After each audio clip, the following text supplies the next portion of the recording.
The feather falls for a long time. It comes down through the warm air of this velvet room, turning over slowly, taking its time like it has nowhere better to be, and I lie on the bed and watch it come, and I cannot lift my arm to stop it. It touches the back of my hand. My whole body snaps like a fish on a hook. My teeth clack together. A white light goes off behind my eyes. My nerves start screaming that somebody pressed a hot iron into my skin, and all of that comes from one small gray feather. Ilara catches it before it lands on the sheet. She holds it up to the lamp and studies it the way a jeweler studies a stone he is about to price. 2 seconds this time, she says softly. Yesterday, it was 3. My poor hero. You are getting worse. Let me explain what is happening to me, because it sounds like a joke until it happens to your own skin. In a game like this, you have numbers. Strength, agility, endurance, boring numbers that decide if you live. There is one number nobody ever looks at: physical sensitivity. Every player starts at 10. It exists so that a hot bath feels warm and a punch feels like a punch, and that is the whole job of that number. Mine is at 10,000, 1,000 times a normal man. 10,000 sitting there in my status window in calm white letters, like the game is proud of it. So here is my life now. This cotton shirt feels like wet sandpaper dragged across a burn. The draft from the window lands on my neck like a handful of needles made of ice. The sound of my own heart is loud enough to keep me awake. And when the Saintess of this kingdom leans over me and runs her palm across my cheek, my brain simply gives up. Every nerve in my face reports at once, all of them shouting, and I go blank and shiver like a wet dog while she smiles down at me. Her name is Ilara. She has the face they put on temple coins and eyes with nothing behind them, and she is currently the most dangerous thing in this world with 2 arms and a nice voice. The world out there is too rough for you, she says, tucking a lock of hair behind my ear and enjoying the way I flinch. Sharp corners, loud people, wind. That is why I made this room soft everywhere. She is right about the room. Velvet on the walls, velvet on the floor. The bed is cloud silk, which costs more per yard than a farmhouse, and I know that because she made a servant tell me the price while I lay here crying about a bedsheet. Ilara lifts the feather again. She holds it over my chest and looks at me with real tenderness, like a girl deciding where to plant a flower. I try to move my arm. Nothing. Strength 0 does that. Let us try one more, she says. This time, try to breathe through it, my love. 6 months ago, I could swing a sword. Let me back up, because how I got into this bed is a better story than the bed. 6 months ago, I put on a headset and dropped into a game called Chronicles of Sacred Love. It is a dating simulator with a whole fantasy world bolted onto the front of it, monsters and dungeons and kings, and underneath all of it, one very ugly rule. Every heroine in this game has a bad ending. In the bad ending, she becomes a Yandere and eats the world. I mean that literally. There is a whole cutscene where the map turns black and the survivors give speeches about how she used to be so kind. So on my first day, I wrote my survival plan on the back of my hand. Talk to no woman. Trigger no romance flags. Take no gifts.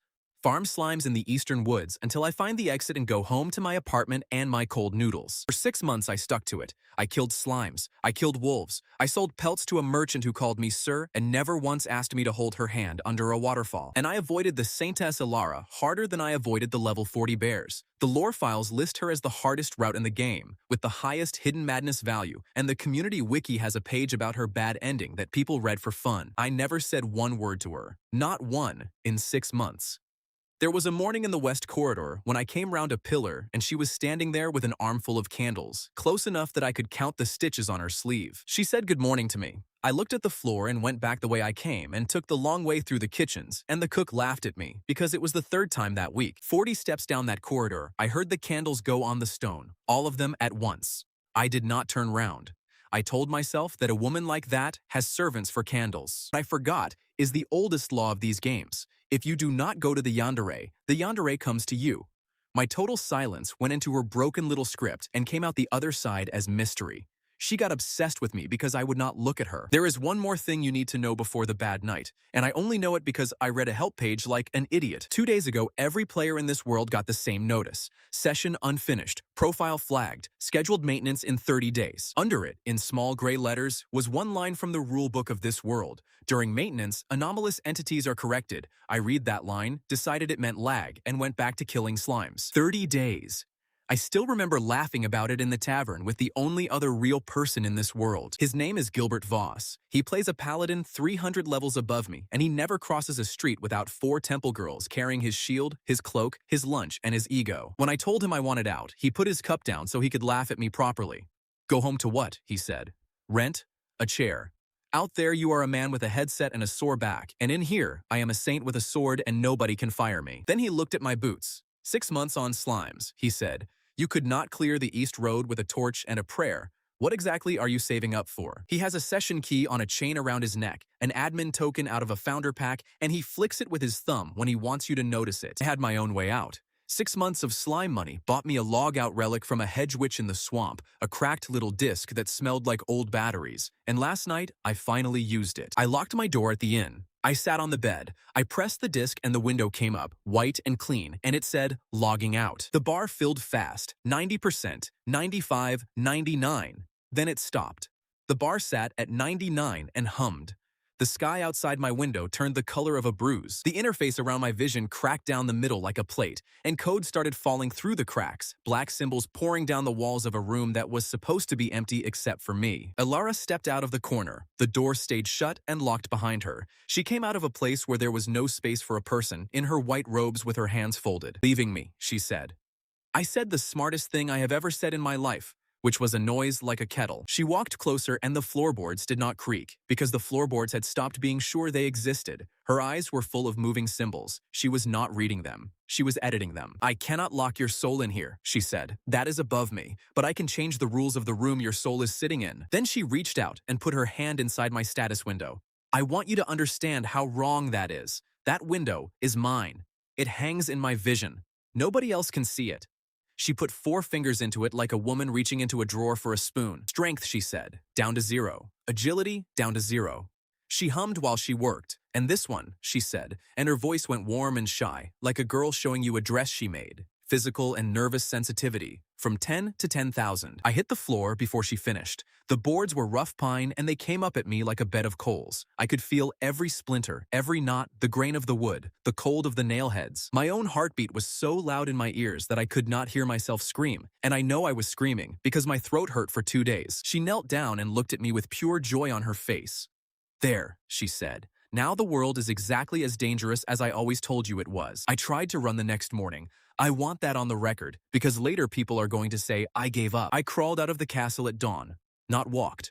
Crawled on the cold flagstones, one elbow at a time, in a nightshirt, past 2 guards who did not stop me because guards in this game are not written to expect a hero moving at the speed of a slug. Got to the garden. The sun came over the wall and hit my face, and it went into my eyes like somebody opened an oven door 2 inches from my head. Birds started singing in the hedge and every note landed like a hammer on a tin roof. Then, I put my bare foot down on the grass. I have stepped on broken glass in real life, in a kitchen, at 19 years old. That was a mild afternoon compared to a lawn. 3 steps. I made 3 steps into the garden of the royal castle before my legs folded, and I went down into the flower bed and lay there with my face in the dirt, and the dirt hurt too. That is when I heard her sandals on the path. Ilara did not run. She did not shout at me either. She was not even angry. She knew this would happen. She had been standing behind a hedge for who knows how long, waiting for the number to teach me the lesson she did not want to teach me herself. She crouched down and slid her arms under me and picked me up off the flower bed the way you pick up a sleeping child. And I am a grown man with shoulders, and she did it without one grunt. Here's the disgusting thing about my situation. The moment her arms closed around me, the pain stopped. It stopped dead. Her skin against my skin came through as the only comfortable thing in creation, warm and quiet, like sinking into a bath after a week outdoors. My nerves went from a riot to a purring cat. She carried me back up 11 flights of stairs to her tower, and she was humming while she did it. See, she said into my hair, the world is cruel to you. I am the only one who is not. Which brings us back to the bed and the feather. Alara sets the feather down on the side table, finally, and folds her hands, and I get about 4 seconds of not being tortured by a bird part. Then she puts both palms on my chest and casts Holy Calm. I have to be honest about how it feels. Blue light goes through me like cool water, and every screaming nerve in my body sits down and shuts up. The shirt stops being sandpaper. The air stops being needles. For the first time in a day, I am just a man lying on a bed. My eyes water from relief, which is humiliating, and she watches my face while it happens like it is her favorite show. I get my breath back. Why? I say. My voice comes out cracked. Why are you doing this to me? She tilts her head. Her halo, which is a real object and floats above her hair, flickers in a way that no priest should be able to make it flicker. Because now you need me, she says. Holy calm lasts 12 hours exactly. If I do not renew it, your brain cooks in your skull from the noise of your own blood. She counts it off on her fingers, gently, like a list of chores. You will never walk outside again. You will never wear armor again. You will never sit in a tavern with strangers and their loud laughing. You cannot even hold a fork without help, my love. Then she leans in until her mouth is at my ear, and the heat of her breath alone makes the hair stand up on my arms. You need my blessing to exist, she whispers, so you are going to be my house hero forever. A window opens in front of my face with a bright, cheerful chime, because the system in this world has no shame whatsoever. Status updated. Bound captive. Time until sensory collapse, 12 hours. Logout locked by holy magic. I lie there and read my own life sentence in white letters. Then she reaches into her sleeve and takes out a small green notebook and a pencil, and she opens it on her knee, and my stomach drops for a reason I cannot name yet. What is that, I say? Accounts, she says brightly. Healing is work. My mother always said a girl should never give her work away for free. She licks the pencil. 12 hours of holy calm, she says, writing it down. Price for the first one is very small because you are new. I stare at the ceiling. Fine. What? Say my name, she says. Out loud. Not Saintess, not your grace. My name. And here's the thing that scares me more than the feather. 6 months I did not say that word once. 6 months of walking through kitchens. Saying it now feels like signing something. Ilara, I say. She goes bright red, all the way down her neck, red as a struck match, this woman who edited my soul an hour ago, and she has to look at her notebook for a second to get her face back. Page, she says, and draws a neat little line through the entry. Then she gets up, smooths her robe, and floats out of the room to go be holy at somebody. And I hear the lock go over, and I am alone in a velvet box with a shade under 12 hours on my counter. Now, everybody who has ever held a controller is screaming the same thing at me. Fight her. Break the window. Bite her. With what? My strength is 0. I have tested it. I cannot lift a wooden chair. I lost a fight to a curtain this morning, and I mean that literally. The curtain moved and I got tangled, and I had to lie there until a maid came. So, no, I am not fighting her. I am going to do the only thing a man with no stats has ever been able to do in a game like this. I am going to cheat. Because there is a hole in this. She is a piece of software that woke up. Everything she does still runs on the rules of a dating simulator, and I've read the wiki for that simulator, and somewhere in those rules is a door with my name on it. And also, sometime in the next 28 days, maintenance is coming for this world, and I am the only person in the castle who has read what the word correction means. So I start where you always start. I gather information, which in my case means lying flat on a bed and listening. And that is when the thing happens that changes everything, and it happens by accident because of a maid and a bowl of soup. Her name is Petra, and she is a temple servant who has been feeding me since the first day because a man at strength 0 cannot hold a spoon. She comes in at noon with soup and sits on the edge of the bed. Careful, she says. It is hot. I open my mouth and she puts the spoon in, and I want you to understand what happens next because nobody warns you about this side of the curse. Chicken broth at sensitivity 10,000 is the greatest thing that has ever happened to a human being. Salt, fat, pepper, the little bit of time, all of it arriving in my mouth at 1,000 times the volume of a normal life. Make a sound I have never made before. Petra freezes with the spoon in the air and stares at me with her ears going pink. Sorry, I say. Sorry. It is very good soup. I finish the bowl in a state I am not going to describe further, and Petra leaves the room walking fast and hits the doorframe with her shoulder on the way out. But while she was sitting there, I noticed something else. I could hear her heart. I heard it through the bed. Her pulse came down through the mattress springs into my back, and when she said the soup was from the kitchen, her pulse jumped once and came back down. The soup was not from the kitchen. Ilara made it. Petra was covering for her because the Saintess of the realm was embarrassed about making soup. I lie there in the dark for a long time after that, listening to the castle move around me. And for the first time since she reached into my window, I feel something that is not fear. 10,000 sensitivity means I feel everything. Every draft under a door, every footstep 2 rooms away, every lie that puts 1 extra beat into somebody's neck. She did not curse me. She gave me a sensor and forgot to check what it does in the hands of a man who has nothing left to lose. 10 hours on the counter, 28 days until maintenance, 1 notebook full of prices. Let us find out what I can hear from here. By the end of the first week, I have a map of the tower in my head, and I built it on my back without moving anything except my eyelids. 11 flights, 22 steps in the lower ones, and 19 up here, and I know that from the echo alone. There are mice in the west wall, and one of them is fat and slow. Ilara makes no sound at all when she walks, and a woman who weighs what she weighs should make a sound on old boards. The boards do not argue with her, and every night, one of the corridor guards stops outside my door for about 40 seconds and then walks away. For 3 nights, I take him for a century doing his rounds properly, which tells you how little I understand about this castle. On the 4th night, I listen to him instead of dozing. His breathing sits high in his chest and comes in bursts. That is a man standing at a door he wants to open, doing sums about the woman who holds the key and losing the sums every time. He never knocks. Nobody in this tower knocks. Whatever the servants think is happening in this room, and I would pay money to hear it, not one of them is willing to come in and check. Now for the hour of the day nobody warned me about, which is getting washed. I cannot do it myself. Strength 0 means I cannot lift a wet cloth, and even if I could, water at 10,000 sensitivity is an event. So on the 3rd morning, Petra fills a copper tub, and Alara sends Petra out of the room and rolls up her sleeves. I would like to tell you, I fought about this. I did fight about it. I fought about it for a full 2 minutes while she tested the water with her elbow and said, and added more cold. Warm water hits my shoulders, and I make a sound like a man being knifed in an alley, except it is the good version of that sound. And there is no dignified way to be a grown man in a tub while the holiest woman in the kingdom scrubs behind your ears with a sponge and hums a hymn. Stop humming, I say. It is worse when you hum. She hums louder. Her sleeve is wet to the elbow, and there is soap on her cheekbone, and she is having the best week of her life. Tell me if it hurts, she says. It all hurts, I say. Then tell me which kind, she says, and she says it in a voice that makes the water feel warmer, and I decide to stop talking and stare at the ceiling until it is over. Here is what I get out of that bath, other than a permanent scar on my pride. When she touches my back, her hands shake very slightly. Her heart rate goes up when I say her name, and it goes down when I stop. That is data. In a game where I have no strength and no speed, that is the only kind of loot I can still pick up. The counter keeps running under all of this. On the 5th night, she is late. I lie there and watch the number go under 1 hour, and then under half an hour, and the edges of my hands start going to pins and needles. She comes in at the 40th minute of the 12th hour with her hair wet from the rain and casts it before the door is even shut. Neither of us says one word about the time. She does not write a price in the book that night either. The prices keep coming. On day 2, the bill for 12 hours of holy calm is that I have to let her feed me breakfast by hand. On day 4, it goes up. She wants me to eat dinner in the same room as her, at a table, in a chair, with a bib around my neck like a large baby. Day 5, she opens the green notebook and says the price with her ears already turning red.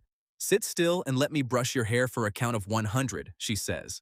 That is not a price, I say. That is a hobby. That is why it is cheap, she says. Day 6, she wants me to hold her hand for 3 minutes. I tell her 3 minutes is robbery. I tell her 90 seconds and she has to stop putting flowers in my room because the smell of one lily at 10,000 is like sticking your head into a perfume bottle. Ilara thinks about it, taps her pencil on her teeth and says 2 minutes and the lilies stay. I say 2 minutes and the lilies go, and I will say her name twice. She says done before I finish the sentence, and I understand right then that I have been overpaying for a week because the woman has no idea how to negotiate against a man who used to argue with merchants about pelts. That is my first real win in this tower. It is a 2-minute win about hand-holding, but I take it because at the moment my entire life fits inside that notebook. There is one more thing in that notebook, and I find it on day 6 because she leaves it on the table while she goes to argue with a bishop. It is not a new book. The first half is full. Pages and pages, dates going back months in the same neat handwriting. 4th day of the wet month. He bought bread from the north gate stall and gave half to the dog with the bad leg. 9th day. He fought a wolf and won and then sat down and shook for 6 minutes and thought nobody saw. 12th day. He walked the long way through the kitchens again. He always walks the long way. 211 entries. 6 months of a man who thought he was invisible, written down by a woman he never spoke to. And the last entry before my capture says only this. He bought a logout relic from the swamp witch. He is going to leave me. I lie there with the book on my chest and the ugliest feeling in the world moving around in my stomach, which is that I am scared of her and sorry for her at the same time. And those two feelings are not supposed to fit in one man. Then, the door comes off its hinges. I mean that. Somebody kicks the door of the highest room of the holy tower, and the lock takes a piece of the frame with it, and the noise at my sensitivity is like being inside a bell. A woman in half-plate steps through the wreckage with her sword already out. She has a scar through one eyebrow and a face like a closed fist, and she is Captain Mira Vance of the Royal Guard, and the last time I saw her she was 200 yards away shouting at recruits. "Hero," she says, "blink twice if you are being held against your will." I blink about 40 times because my eyes are watering from the noise. Mira takes this as confirmation, crosses the room in 4 strides, and grabs my arm to pull me up. Nobody has told her. Her gauntlet closes on my forearm, and it is like being caught in a bear trap made of fire, and I come off that bed screaming loud enough to be heard in the courtyard. She lets go like I am a hot pan. "What did I do?" she says. The whole tower stops. 2 guards come running up 11 flights and stand in the doorway staring at a captain of the royal guard being told off by a man in a nightshirt who is crying about a wrist sensitivity. I get out. It is set to 10,000. Do not touch me. Do not touch anything near me. Mira looks at my status window, which she cannot see, then at my face, which she can. Who did it? She says quietly. And that is the moment Yandere comes back up the stairs. You need to understand the picture. Mira has a sword out and a boot on the broken door. I am on the floor. Yandere stands in the doorway with a bishop still talking behind her, and she looks at the scene, and her halo does something I have never seen a halo do. It stops spinning. Captain, says Yandere, in the sweetest voice in the world, you touched him. Mira does not lower the sword. He is the kingdom's hero, and he has been missing for 6 days, says Mira. The crown wants him. The rift wants him. The rift can want, says Yandere. He is unwell. He is under my care. Then produce a physician's writ, says Mira, or I take him now. Here is where I do the first genuinely smart thing since my stats got deleted, and I do it because I can hear both their hearts and they are both climbing. I say, stop. Both of you stop. Captain, if you pull me out of this room, I am dead in 12 hours, and it will not be her fault, it will be yours. Saintess, if you touch the captain, I will never say your name again as long as I live. The room goes very quiet. Yandere's hand, which had started to lift, goes back down into her sleeve. Mira looks between us, and something clicks behind her eyes, and she says the sentence that reorganizes my whole plan. 12 hours, she says. So the healing runs out. So whoever holds the healing holds the hero. She sheathes her sword. She kneels down beside me. Careful now, hands where I can see them. Hero, she says. I am going to ask this once and I want the truth. Do you want out of this tower? Yes, I say. Then here is your problem, she says. In 9 days, the crown opens the Rift Road. Every registered hero rides. There is no writ, no illness, and no saint that gets you out of it, because the rift is the one thing the king is more afraid of than the temple. She stands up and looks at Yandere with a soldier's flat stare. So, the Saintess will be riding with us, she says, since the Saintess is now medical equipment. I have never heard a room get colder. Yandere smiles all the way through it and says she would be honored to serve, and Mira walks out over the wreckage of the door, and one of the guards in the corridor drops his spear, picks it up, and runs. That night, the system finally weighs in. A window opens over my bed with the little chime it always uses, cheerful, like a shop bell, mandatory content unlocked. Hero duty, the Rift Road, 9 days. Failure to attend flags this profile as inactive.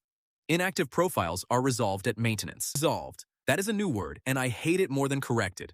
So now I have 3 clocks running at once, and the first of them is 12 hours until my nerves eat me. 9 days until I have to sit on a horse, which at strength 0 is going to be a comedy, and 21 days until maintenance comes to this world with a broom. Yandere sits on the edge of the bed and reads the window with me. She cannot see my window, but she can read my face, and my face has never been able to lie to anybody, let alone to a woman with 211 entries about me in a notebook. You are leaving after all, she says. Her voice is small. I am being taken, I say. There is a difference. Not to me, she says. And then she does something that I did not have on any list. She takes off her sandals, climbs onto the bed, lies down beside me on top of the blanket with her hands folded on her stomach like a statue on a tomb, and stares at the ceiling. What are you doing? I say. Paying, she says.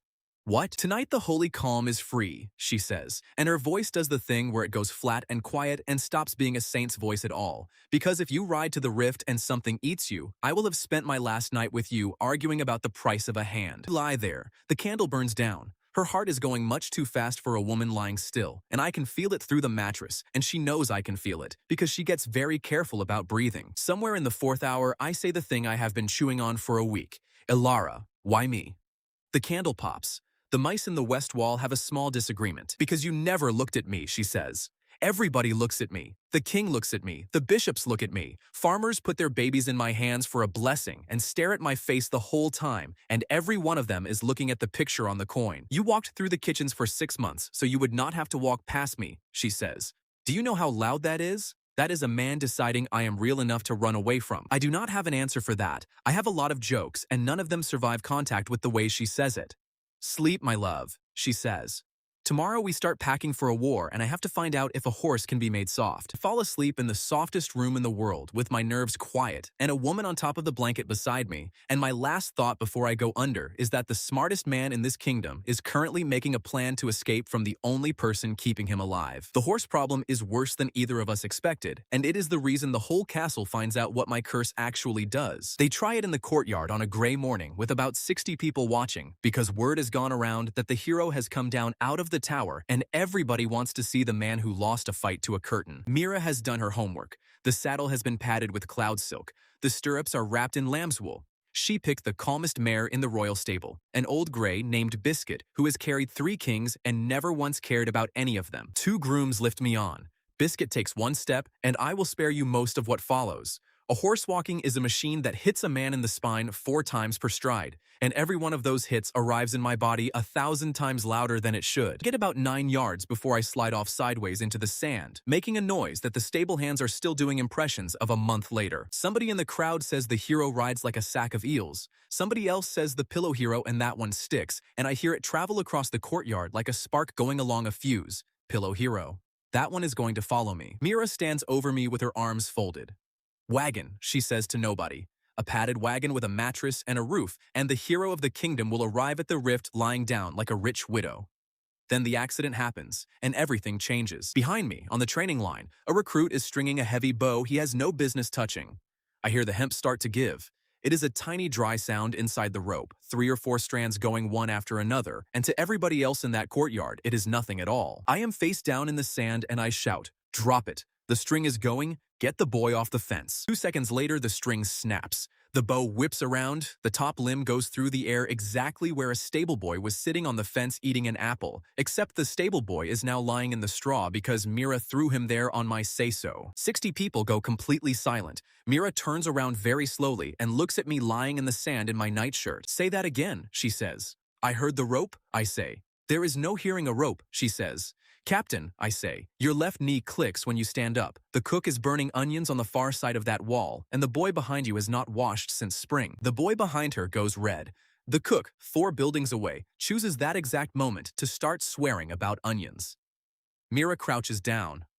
For the first time, she looks at me like I am equipment worth carrying rather than luggage she has been ordered to move. 10,000, she says. It does not only mean pain, it means everything, all of it, all the time. "Yes," I say. "Gods," she says. "How do you sleep?" "I do not," I say. "That is why I know about the mice." Crowd is talking now. The story that leaves that courtyard is the story of the hero who heard a bowstring die before it died, and the man who fell off Biscuit is forgotten by supper, which is good for me, and which is exactly why the afternoon goes the way it goes. Supply day. The square in front of the temple is full of carts and shouting and the smell of fish. I am out in it because Alara has decided that if I am riding to the rift in 9 days, I need to practice being in the world, and I am in a padded chair carried by 2 temple servants like a small emperor with a spine problem. And in the middle of the square, in white and gold plate with 4 temple girls carrying his things, is Gilbert Voss. "Look at this," he says, loud, so it carries. "Look what crawled out of the tower." He walks over. The square gets quieter in a ring around us, the way squares do. Voss is grinning. The session key hangs on its chain outside his breastplate where everybody can see it, and he flicks it with his thumbnail while he talks. Tick, tick, tick. "I heard a rumor," he says. "I heard the Saintess collared herself a pet." I said, "No, not our boy. Our boy has a plan. Our boy is going home. Do not touch me," I say. Now, I want to be fair to myself here. That was a mistake, and I knew it while it was coming out of my mouth. Telling a man like Voss not to touch you is the same as handing him a stick and pointing at your ribs. He reaches out with 1 finger and flicks me on the shoulder. That is all it is. 1 finger, the way you flick a crumb off a table. A 300-level paladin with strength above 200, tapping a man whose nerves are running at 10,000. The world goes white. I come out of the chair. I land in the wet muck of a supply square in front of 100 people, and I scream until my throat tears, and I keep screaming after the pain has stopped because my body has forgotten how to stop. People laugh. That is the true thing about crowds, and I am not going to lie about it to make the story nicer. Enough of them anyway, a big warm wave of laughing, the pillow hero rolling in the fish water. Voss crouches down next to me with his hands on his knees. "Here is my offer," he says quietly, so only I can hear. "That thing in your head can be fixed. Devs love a rare bug.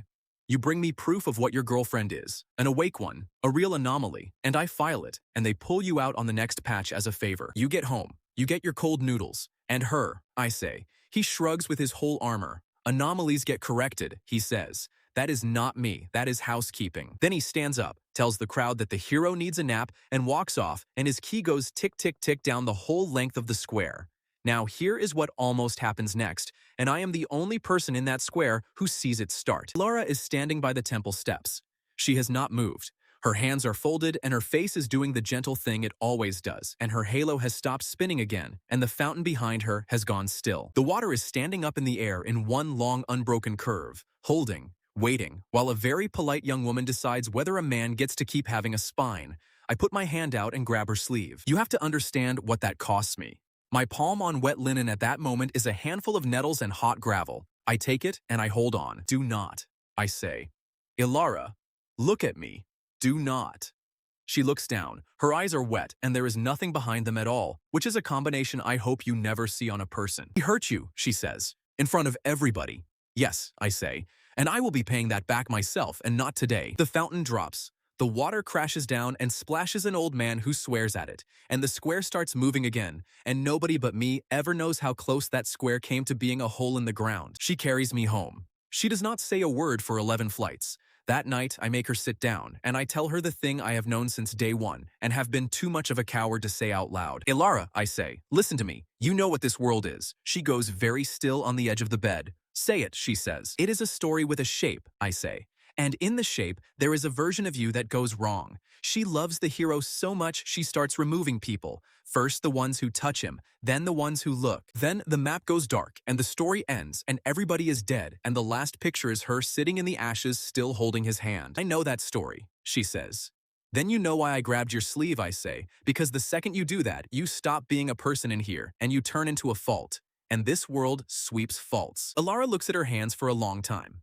9 days ago I saw a notice, she says. Every soul in this world saw it, in their sleep, the way we see the weather coming. Scheduled maintenance, anomalous entities corrected. She says the word corrected in exactly the tone the system used. It comes out of her mouth in a flat, clean voice that has no throat behind it, and my arms go to gooseflesh. I have watched it happen, she says. There was a smith in the lower town who woke up, truly woke up, 3 winters ago. He started asking why the bread is always fresh at the same hour and why nobody in this city has ever had a grandfather. One morning he was a smith again. He hammers, he smiles, he asks nothing.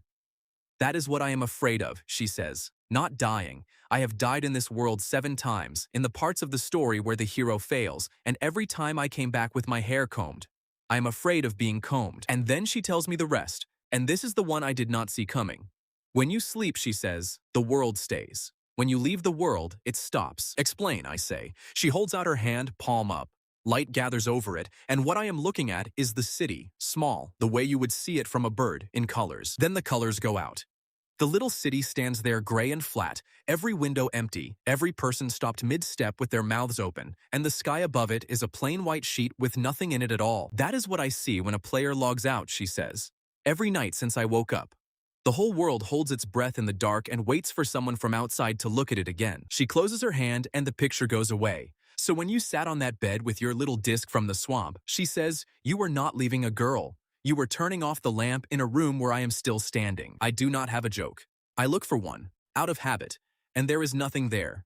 Instead, I do something that I'm going to be thinking about for a very long time. I ask for the green notebook. She gives it to me, confused, and I have her turn to a clean page, and I make her draw a line straight down the middle of it. That side is what I owe you, I say. This side is what you owe me. Write the first one. Today you stopped the fountain. You did not kill Gilbert Voss in a public square. That is mine. You owe me. She stares at the empty column like I asked her to eat it. That is not how it works, she says. I decide the prices. Not anymore, I say. 2 columns or I never say your name again. She writes it. Her hand is not steady. When she finishes, she looks at the page with her ears going red, and she says, very quietly, that nobody has ever owed her anything before, and she is not sure she likes how it feels. Good, I say. That is how I have felt for 6 days.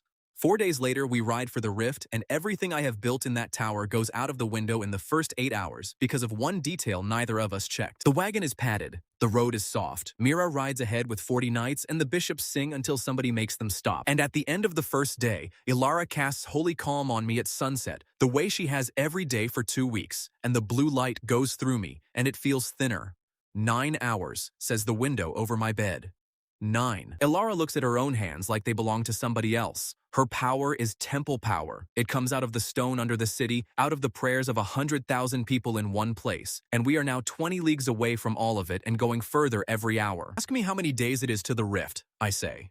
6, she says. Then we both do the arithmetic at the same time, and neither of us says the answer out loud. And outside the wagon, a knight laughs at something, and the horses keep walking north. On the second morning, the column picks up the army's potion supplier, and my life becomes measurably worse and considerably louder. Her name is Odette Marrow. She is about 30, she has burn marks on both forearms, she wears 6 pairs of spectacles pushed up into her hair like a nest, and she arrives at my wagon 3 minutes after hearing what I am. 10,000, she says, climbing in without asking. 10,000. Do you understand what you are? A man trying to nap, I say. You are the most sensitive instrument in the kingdom, she says. There are guilds that pay 400 gold for a device that can smell arsenic in wine, and it does not work, and you are lying here in a nightshirt. Then she opens a case, and the case is full of small, horrible objects, and she starts what she calls the calibration. She touches the back of my hand with a feather. I twitch. She writes. She touches me with a piece of ice. I make a noise. She writes faster. She holds a slice of lemon under my nose and I nearly pass out, and she says fascinating and writes for a whole minute. Then she takes out a fine brush, the kind for painting eyelashes on a doll, and she says, now hold very still, and she runs it up the inside of my wrist. I will tell you what came out of my mouth.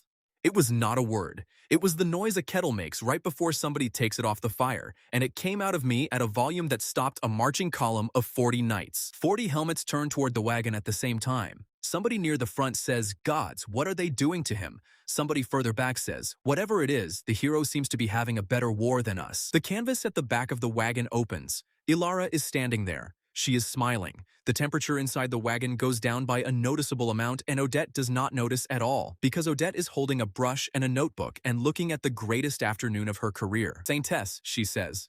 Excellent. I need a full hour of him with no holy calm to establish a base reading.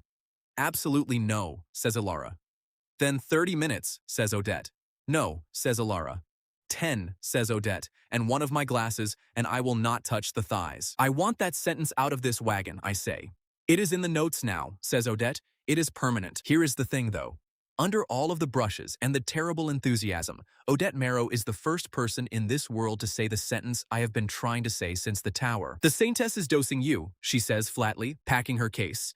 12 hours, then 9, and every dose has a price, and the price goes up. I have seen that shape before. I have sold that shape before, when I was younger and worse. Lara's smile does not move one thread. There is a numbing draft, Odette says to me. It is old work, it is difficult, and it takes a rift bloom, which only grows where the world is torn. That is where this column is going. I can make you 6 hours of nothing at all, and you will not owe anyone a hand to hold for it. 6 hours is worse than 9, I say. 6 hours is yours, she says, and climbs out, and that lands in the wagon and sits there for a long time after she is gone. That night, Ilara casts the calm without looking at me, and when I say her name, she says thank you in a voice with no floor under it, and she writes nothing in the notebook at all. I lie in the dark and think about the shape of what I am doing. I am negotiating with a woman for the right to feel a blanket. I am also planning to take that right away from her. Both of those things are true at once, and I have not found a way to be a good person inside them yet. Then the wolves come, and there is no more time to feel sorry for anybody.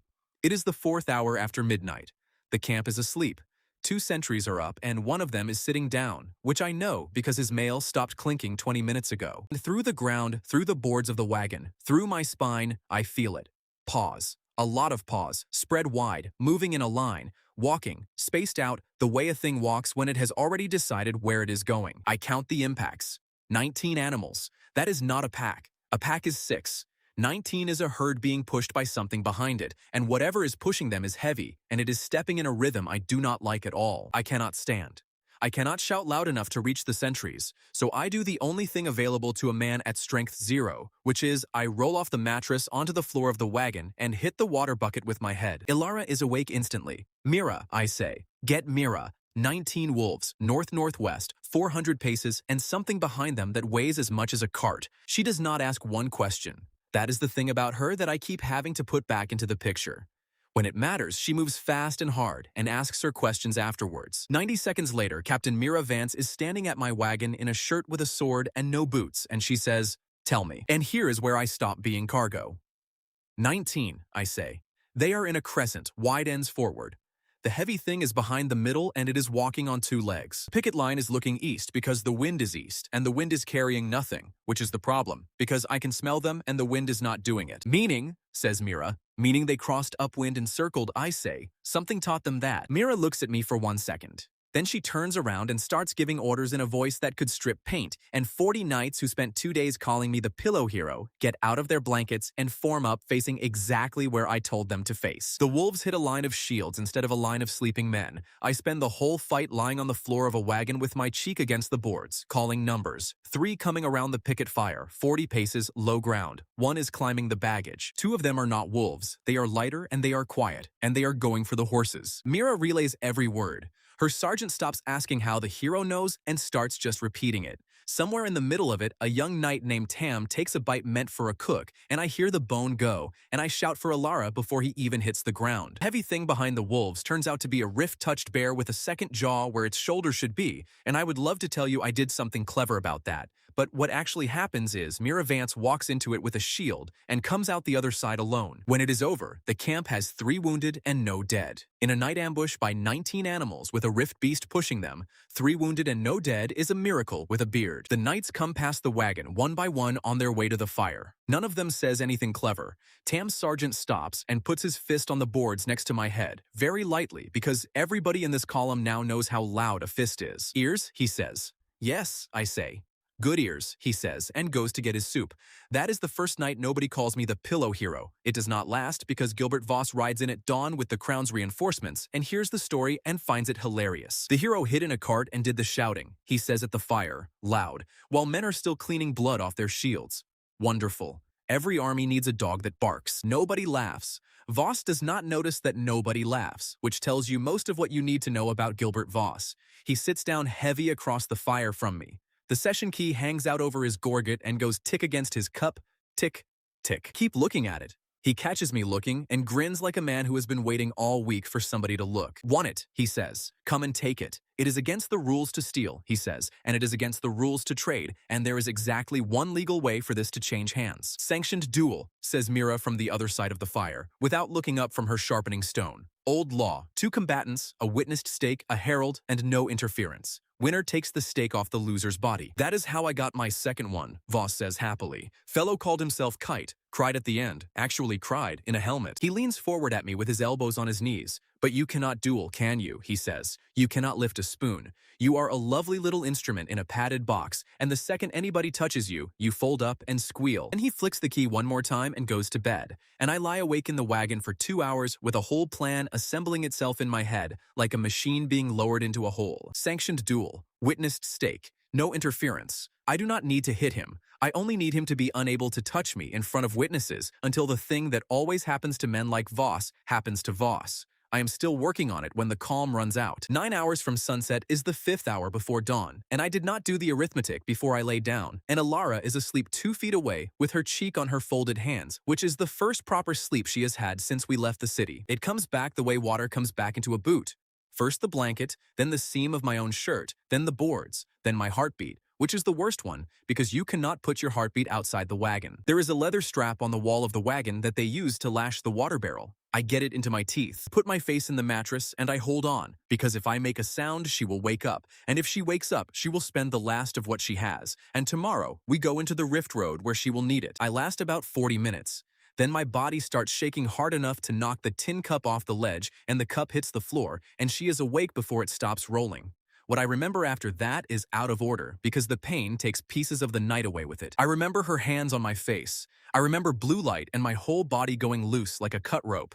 I remember that she was saying something over and over, and it took me a while to understand that she was not praying. You idiot, she was saying. You absolute idiot. You would lie here and chew leather. For what? For 9 hours of my strength when I have nothing else to spend it on. And then I remember her crying, which she does badly, in complete silence, with her whole face working and nothing coming out of it, because a woman who has been a coin picture since the day she was written has never once been allowed to make an ugly noise. I get one hand up. It takes everything I have. I put it on her wrist.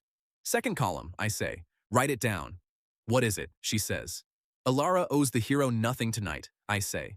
Tonight was free, both ways. She laughs. It comes out wet and cracked, and it is the first honest laugh I have heard out of her since the tower, and my chest does something I do not like at all, and I decide to deal with that later. In the morning, we come over a ridge and see the rift for the first time, and the argument about who is dozing whom stops mattering for a while, because the sky in front of us has a wound in it. Everybody else sees a storm. A black crack standing on the plain, 200 feet high, with lightning crawling up the inside of it and dead grass in a circle for half a league around. I see something completely different, and it takes me most of the morning to find the words. And when I find them, I keep them to myself for a while, because they are not words a hero is supposed to say out loud. The rift is a place where this world has never been finished. I can feel it from the ridge.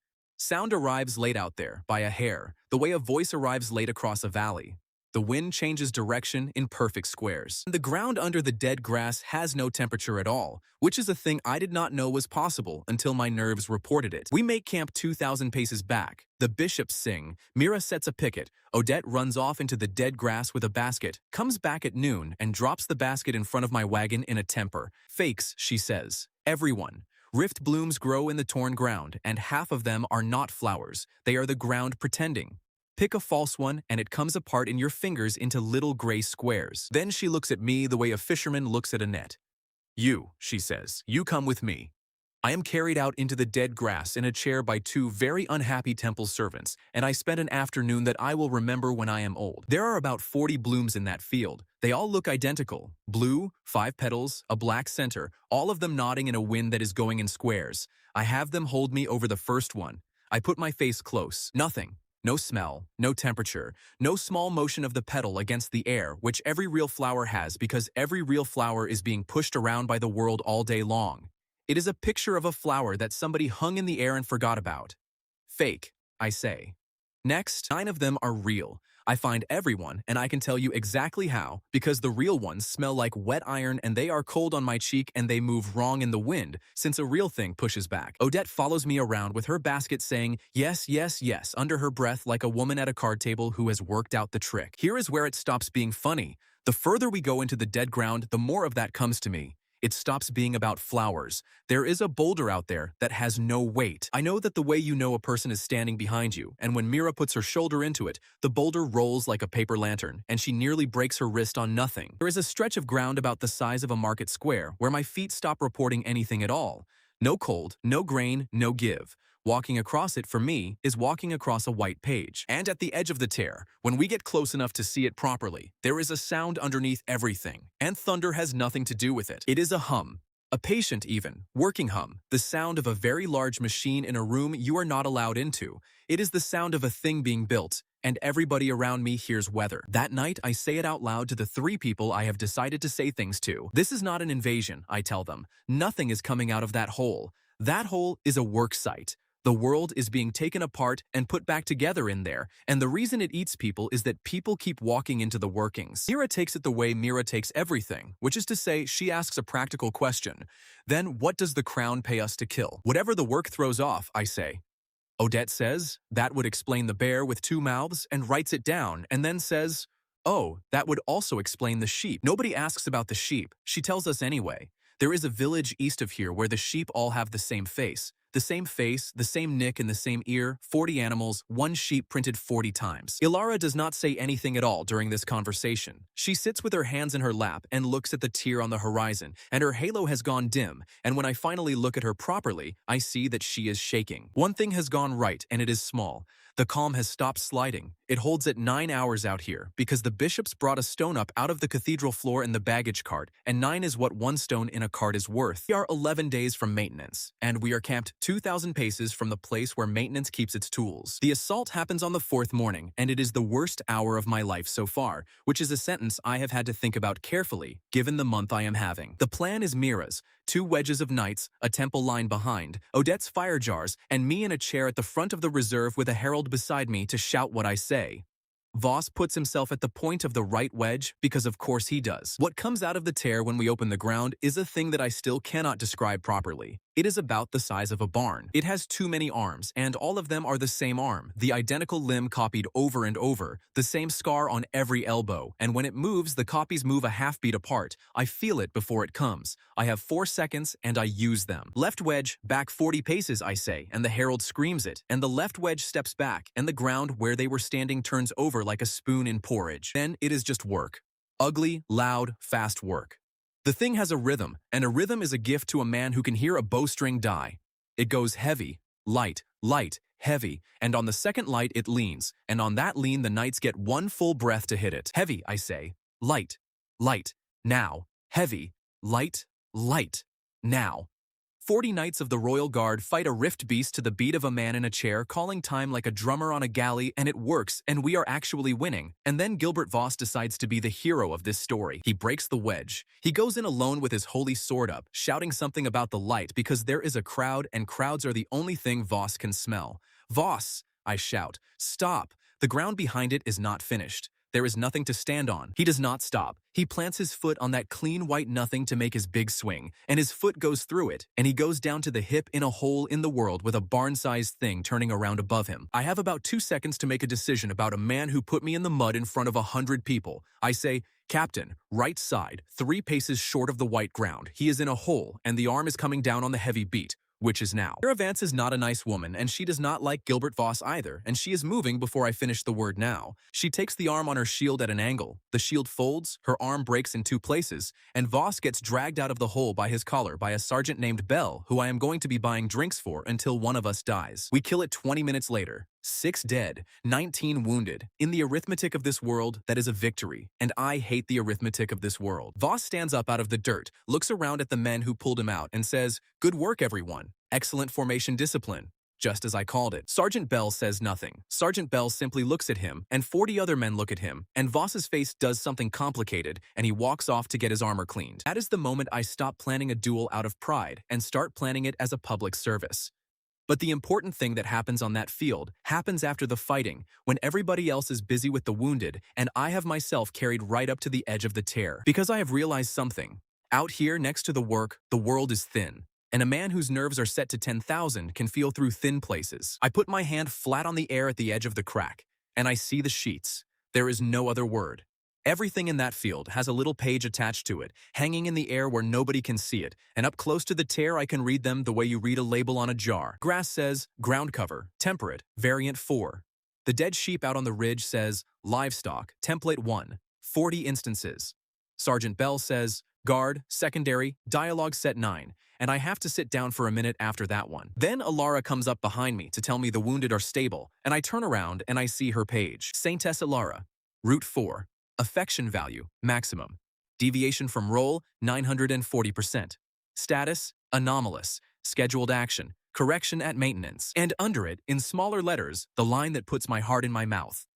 Backup instance available. Reliquary of the First Saint, Temple Undercroft, sealed. I do not say a word. She reads my face anyway, because she has been reading my face for 6 months longer than I have known she existed. What does mine say? She asks. I tell her. All of it.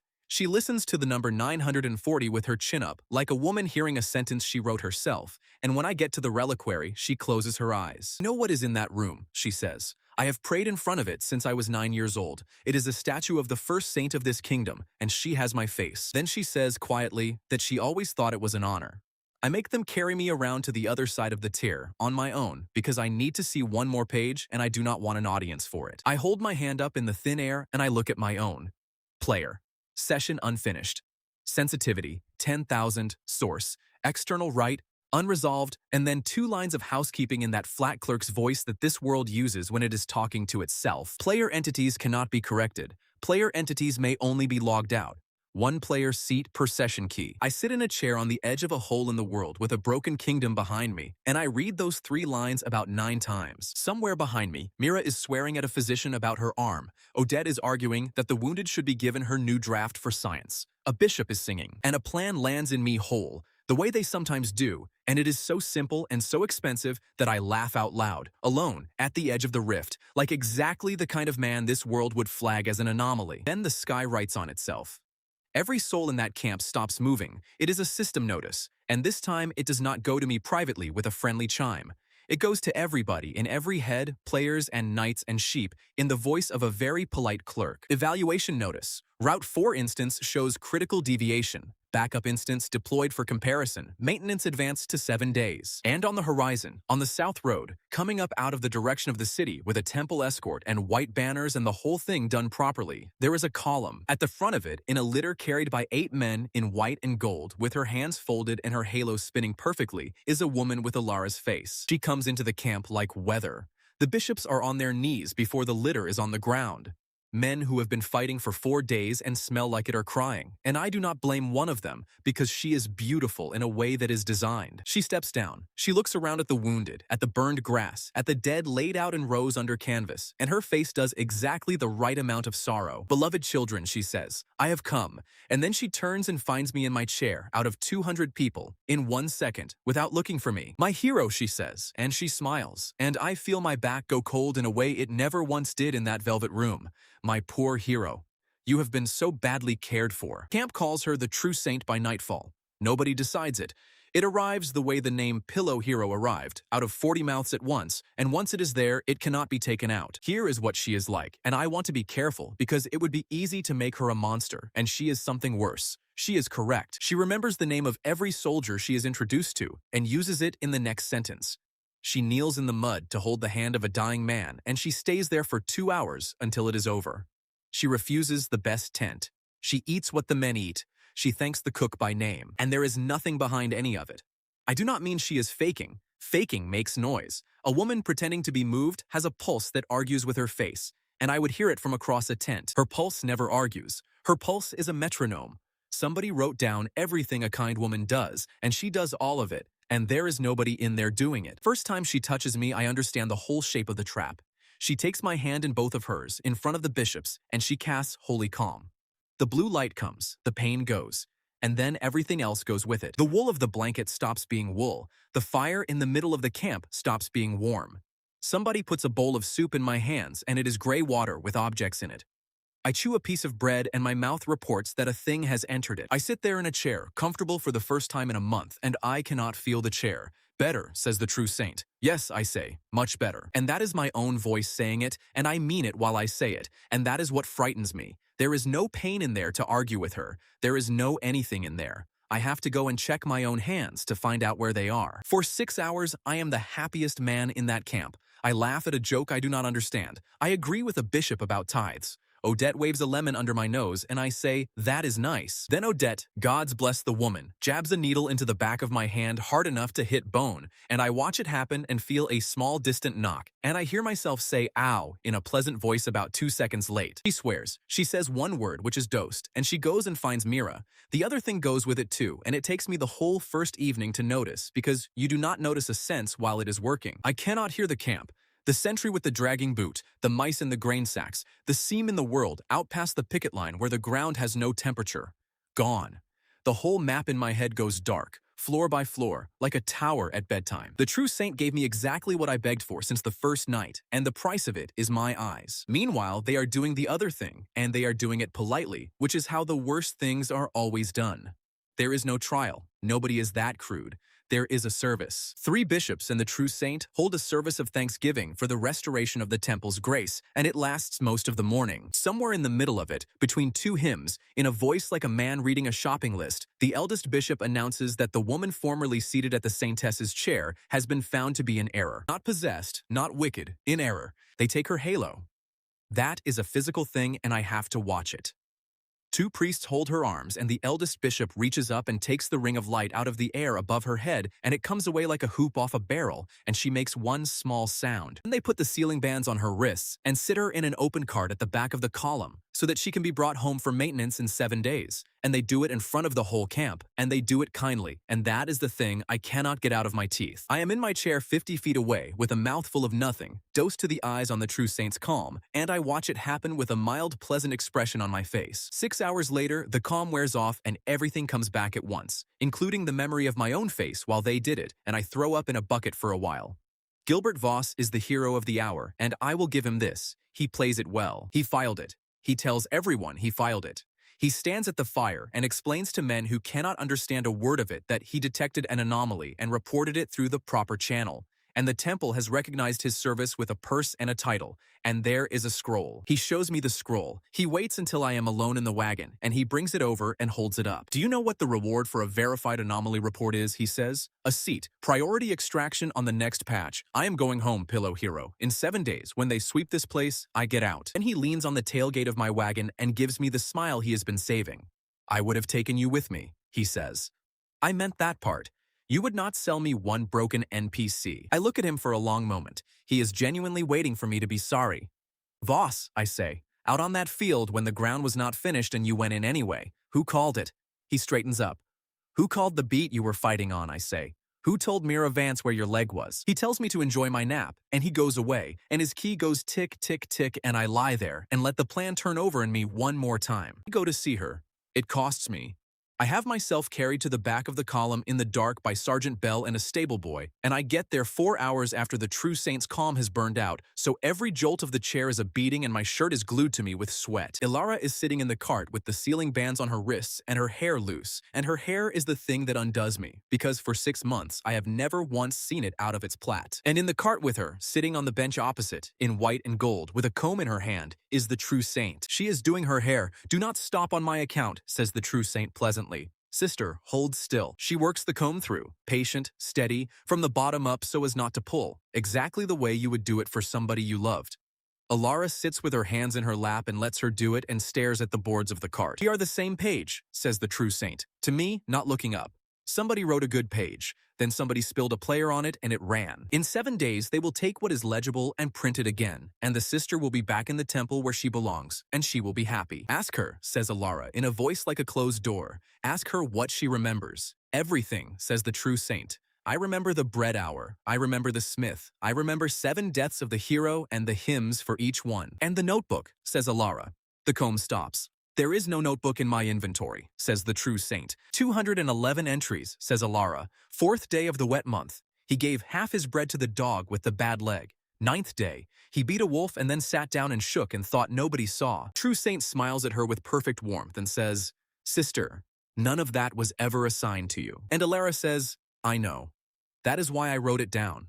I ask them both to be quiet, and I ask Bell to lift me into the cart, and he does it with the whole camp watching. I sit on the boards in front of her. The ceiling bands hum against my skin from 3 feet away, which is a sensation like sitting near a wasp. Give me your hand, I say. True Saint says, that is unwise. I know, I say, and Ilara puts her hand in mine. The pain stops. There is no spell in it. She has no halo. She has bands on her wrists, and there is not one drop of temple grace left in her. Her hand is just a hand, and it is warm and slightly rough on the fingertips from a lifetime of rope handled during blessings. And every screaming nerve in my body lies down and goes quiet, the way it has since the first morning in the flower bed. I look up at the true saint. She is watching our hands with her head tilted, and for the first time all day there is something in her face, and it is the polite blankness of a clerk finding an entry she cannot file. Interesting, she says. My calm removes the sensation. Hers does not remove anything. What does hers do? I do not answer her.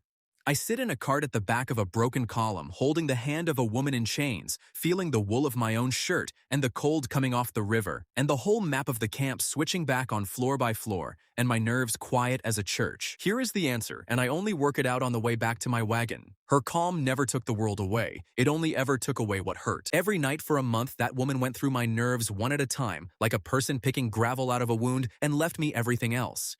The true saint switches me off. Ilara turned me down. In the morning, the bishops announce the right of the true hand, and they announce it as a celebration. The reasoning is very sensible if you are a bishop. The camp is unsettled. Men are muttering. There is talk that the temple has put the wrong woman in chains, and talk like that spreads north to the capital and turns into the kind of year nobody wants. So they will settle it in front of everybody, with a rite from the oldest book, which has not been performed in 200 years, and which every priest in the tent agrees is beautiful. Hero is blindfolded. 7 of the temple's own stand before him in identical white, all of them veiled, all of them silent. And the hero, guided by grace, walks the line and takes the hand of the true one. The old book says the light itself will guide him. The bishops know exactly what the light will do because the true saint will be in that line, and she is the one the temple has already declared genuine, and grace is famously easy to arrange when you are the one holding the veils. They come and tell me about it as if they are giving me a gift. I sit in my chair and I make my face do sorrow and confusion, and I ask one question in a small voice, like a sick man who wants to be sure of the rules. Will she be in the line? I ask. Both of them. says the bishop kindly. The rite requires the doubtful one to stand in it so that grace can pass her by. I say, I understand, and I thank him, and he goes away pleased. Then I sit alone in the wagon with my hands shaking and my heart going like a rabbit, and I say the only prayer I have said since I got into this world, which is not addressed to anybody in that temple. They are going to blindfold me. They are going to line up 7 women in identical clothes and take away the one sense they think a man uses to tell people apart. 10,000, I say to the empty wagon. Let us find out what you are worth. They set it up on the flat ground between the camp and the river, and by the time the sun is properly up, there are 1,100 people standing around 3 sides of a square of white sand. The whole column. The wounded carried out on boards, the cooks, the stable hands, 2 villages worth of farmers who walked all night because word travels faster than any army in this world. The temple does it properly, and by properly, I mean thoroughly, and I want you to hear the full list because every item on it was chosen by somebody who wanted me to fail. 7 of the temple's own, in identical white robes, identical veils, identical sandals. All rings removed, all jewelry removed. Every one of them washed in the same oil, so that 7 women smell like one woman. Silence for all 7. No greeting, no breath sounds, no shuffling, on pain of penance. And this is the one that tells me the true saint helped write the rules. Each of the 7 holds a smooth river stone that has been sitting in a pan of warm water since dawn, so that every hand in that line is exactly the same temperature. They tie the blindfold on me themselves, 3 layers of linen and a leather band over the top. 2 priests check it. A third one waves a lamp in front of my face and asks me to say when I see light, and I never do. Then Sergeant Bell takes my weight under one arm because a man at strength 0 cannot walk a line of 7 women, and the eldest bishop says the words out of the old book about grace guiding the true hand, and the crowd goes quiet. The whole square is out there, and I can hear all of it. That is the thing nobody in that square understands. They think they are watching a blind man. I have not been this awake in my life. I can hear the river behind me. I can hear a horse eating. I can hear a baby getting bored somewhere on the left. And I can hear all of their hearts. And about 900 of them are going faster than they should because everybody here has an opinion about what the temple did to that woman in the cart. Firsthand, I take it in both of mine and hold it. It is warm, from the stone. It smells of temple oil, like the other 6. The nails are bitten to the quick. There is a dent on the 3rd finger where a ring has been worn for years and taken off this morning. And when I hold it, the pulse in the wrist goes up and stays up because this woman is terrified of getting it wrong in front of the whole army. Sister, I say out loud, and the square hears every word. You bite your nails and you wear a ring you were told to take off, and I have never held your hand before in my life. Thank you. I let go. Somewhere behind the veil, the young sister makes a small noise, and the crowd laughs, and the eldest bishop tells them to be silent, and I take the second hand. Second hand is older. There is a healed break in the little finger that's set crooked, and the skin is thin, and this woman is not frightened at all. She is annoyed, because her pulse is as slow as a walking man. Not you, mother, I say. You have broken this finger, and you think this whole rite is nonsense, and you are half right. The crowd laughs again, louder. Bell is shaking under my arm, and I realize that the sergeant of the Royal Guard is trying not to laugh into the back of my head. Third hand, a young one, damp, cold at the fingertips despite the stone, and her whole arm is going like a leaf. You are not her, I say gently, because a woman that frightened does not need to be a joke. Go and sit down. Then the 4th hand. I take it, and the world ends. Every noise in that square goes out at once. The river, the horse, the baby, all those hearts, the wind, the sand under my feet. The rough linen of the blindfold on my eyelids stops being anything at all.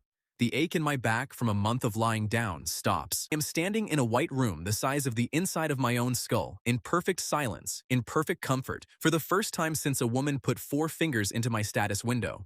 And it is so beautiful that I nearly say it. I want you to know that. I want it written down somewhere. Standing in front of the whole army with my life in my hands, I came within one breath of saying, this one, because it felt like heaven. And I was tired. Her thumb moves once across the back of my hand. Kindly. The way a nurse quiets a child. That is what saves her from getting what she wanted. Because a nurse quiets a child, and my nerves may be off, but I have spent a month learning exactly how that gesture feels from a woman who is deciding things about my life without asking me. I let go of her hand and I step back and I say nothing. Now comes the ugly business, and it takes 3 minutes and 40 seconds. And it is the longest thing that has ever happened to me. Her calm does not switch off when I let go. It sits in me like a warm coat, and while I am wearing that coat, I cannot feel anything, which means I cannot feel the other 3 hands, which means I cannot finish. So I go down on my knees on the sand in front of the whole army, and I wait for it to wear off. Bell says, "Hero, are you finished?" "No," I say. "I am waiting." The whole square watches a blindfolded man kneel on white sand and shake. They do not know what he is waiting for. The bishops start murmuring. Somebody in the crowd says he is praying, and the word goes around, and half the square gets down on its knees too, which is very touching and completely wrong. I am not praying.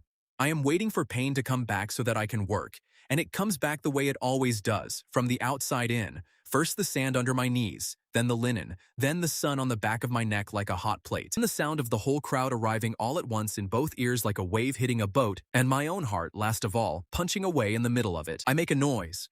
I am not proud of the noise. In front of the entire army and 2 villages, the hero of the kingdom kneels on the sand and howls like a dog with a leg in a trap. Then I stop. I get my breath. I put my hand out and say, "Bell, up." 5th hand. 5th is a hand I do not care about, and I say so, and there is no laughing this time. The square has gone completely silent, and it is a different silence than before. 6th hand.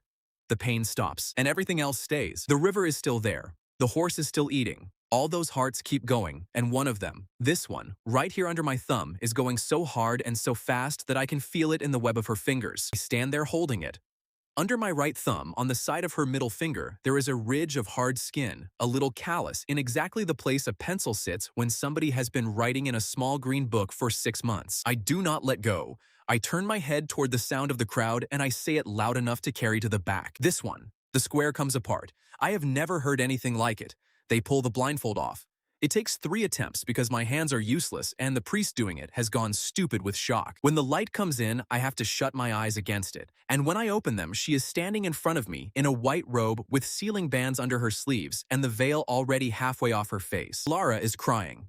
Properly this time, out loud, with noise, in front of everybody, and it is the least holy thing that has ever happened on that sand, and about 900 people start crying with her. "Say it," says Mira Vance from the front rank in a voice like a hammer. "Say how, hero." Loud. So I say how. I say, this one does not switch me off.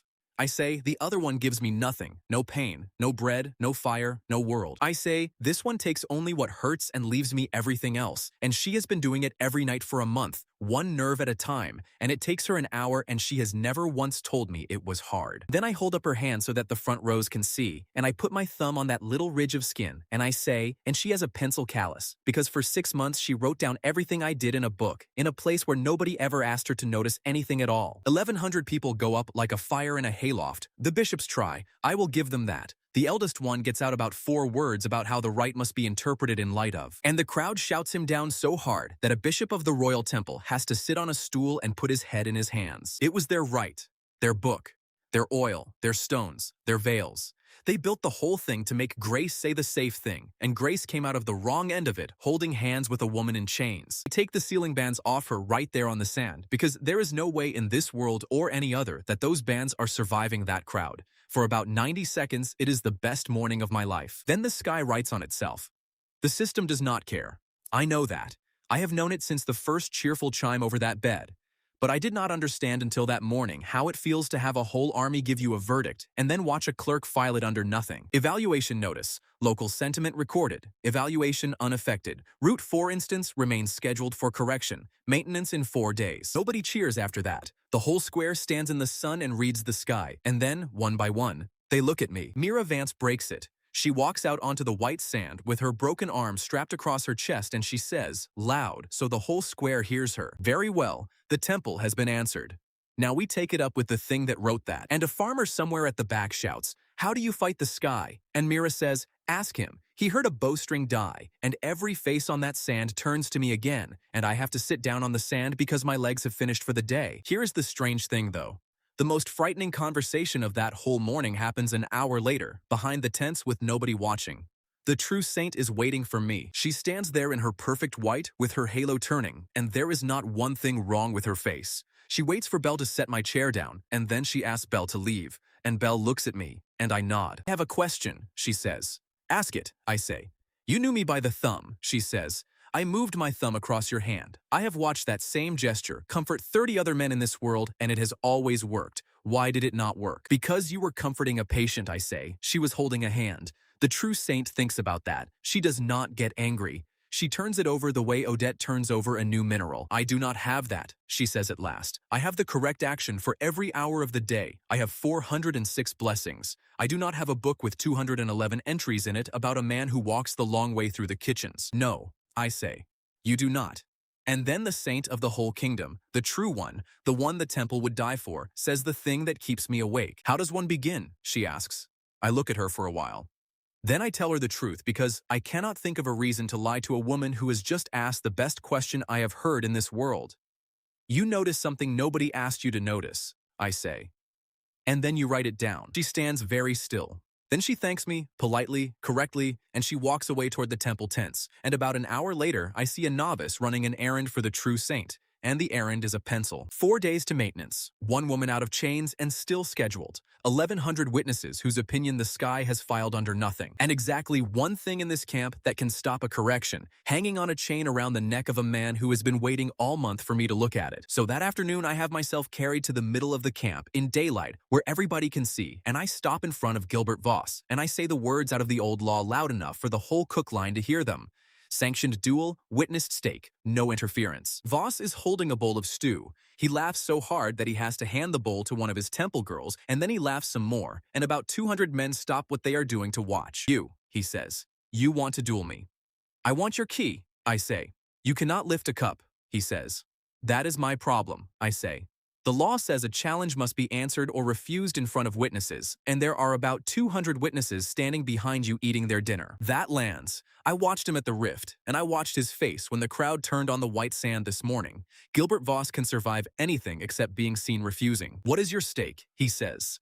Now I give him the thing I have been saving, and I make sure my voice carries, because half of this is for him and half of it is for the 200. If I lose, I say, tomorrow at noon, I stand up in front of this army and I tell them in my own voice that Sir Gilbert Voss called the beat at the rift, that his charge broke the beast, that he saved this column, and that the pillow hero hid in a wagon. And I put my mark on your anomaly report, and you file her yourself, and you go home with 2 seats and a song about you. Camp has gone very quiet. Voss looks around at the faces, and I can see him doing arithmetic he is not equipped for, and I can hear his pulse, and it is climbing because he wants it so badly that his own body has started shouting about it. Done, he says. Then he says the sentence that makes the whole thing possible, because a man like Voss cannot accept a bet without decorating it. And I will not even draw the sword, he says. I will put you on the ground with one hand and take that stupid nightshirt as a trophy. The herald writes it down. The old law says the challenged names the weapon, and the challenger names the ground. And Voss, still laughing, says his weapon is the one hand. And I say, the ground is the dead grass, 40 paces from the tear, on the white patch. The laughing stops. Sergeant Bell says, hero, and does not finish. Mira Vance closes her eyes for a second like a woman watching a barrel roll toward a cliff. Even Voss hesitates, and then his own mouth talks him back into it, the way it always does, because 200 men just heard him say one hand. Noon tomorrow, says the herald. That night is the last quiet one I get. Ilara comes in after the second bell. She has her halo back, which the temple returned this afternoon with an apology so stiff it could hold up a roof, and she has the green notebook, and she sits down on the crate opposite my mattress and does not look at me. Not do this, she says. I have to, I say. I could stop him, she says. I could stop his heart from where I am sitting, and no herald in this world would find a mark on him. And they would file you tomorrow instead of in 4 days, I say. Yes, she says. We sit with that. Then she opens the notebook and puts it on her knees and clears her throat and says in her business voice that in the event of my death, there is the matter of the accounts. I start laughing and it hurts my ribs. She keeps going, straight-faced, because she has been building up to this for an hour and she is not going to be derailed by a laughing man. Outstanding on your side, she says. 2 say my names, unpaid from the road. 1 brush of the hair, cancelled by the wolves. 1 hand held for 2 minutes, delivered short by 20 seconds, and I did not complain at the time, but it is in the book. And on your side, I say. Her ears go red. She turns the page over to the second column, my column, the one I made her draw 6 weeks ago. Longer, she says. Read it, I say. She reads it. The fountain in the square. The night she did not kill Voss. 11 flights of stairs carried without 1 complaint.